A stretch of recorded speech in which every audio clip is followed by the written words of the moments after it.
Hari ini kita mau bahas tentang berdoa syafaat.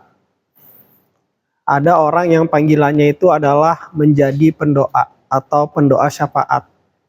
Bahkan sebenarnya kita sebagai anak Tuhan, Tuhan Yesus sudah memberi contoh kepada kita untuk berdoa syafaat. Seperti Tuhan Yesus berdoa untuk murid-muridnya, bahkan juga untuk kita. Tuhan Yesus sendiri memberi contoh, yaitu dia membangun kehidupan doa pribadi dengan Bapa. Dikatakan dia pagi-pagi benar, dia pergi ke tempat sunyi, dan dia berdoa sendiri dengan Bapa.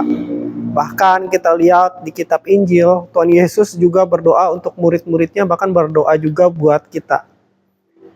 Jadi doa syafaat ini sebenarnya adalah panggilan buat semua orang, buat kita semua. Tapi enggak semua orang mau untuk berdoa atau berdoa syafaat. Kebanyakan orang pengen pelayanan itu yang terlihat.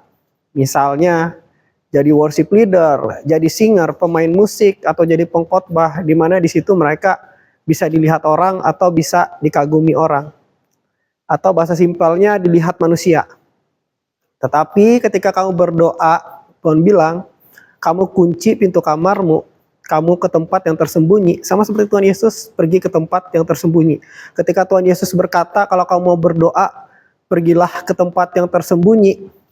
Tuhan Yesus sudah melakukan terlebih dahulu. Dia pergi ke tempat yang tersembunyi, hanya dia dengan Bapa. Ketika kamu berdoa atau melayani berdoa syafaat, kamu tidak dilihat orang, tetapi Bapa melihat kamu.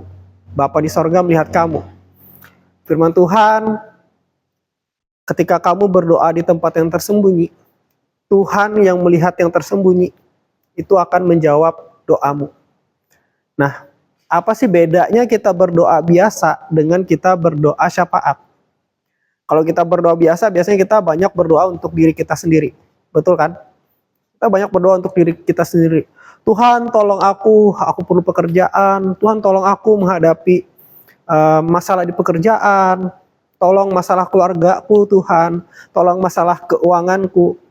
Itu ketika kita biasa berdoa ke Tuhan. Fokusnya banyak berdoa untuk diri sendiri.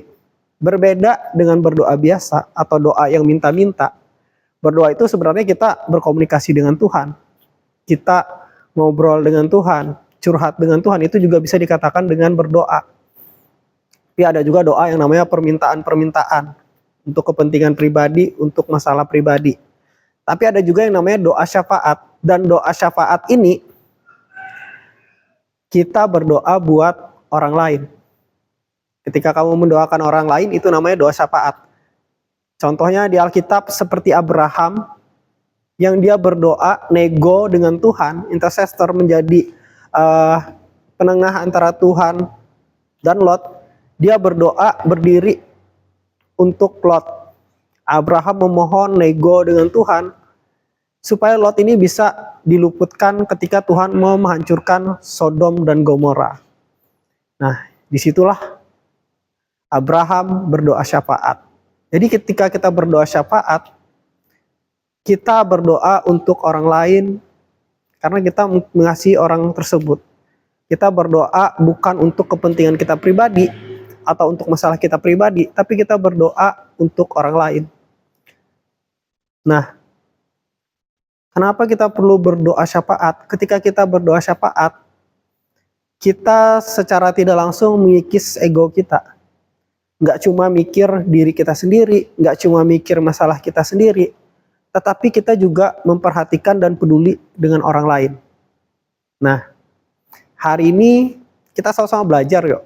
Kita sama-sama belajar untuk kita berdoa dan bersyafaat buat orang lain, buat orang-orang yang kita kasihi, buat kota, bangsa, pulau, pemimpin-pemimpin.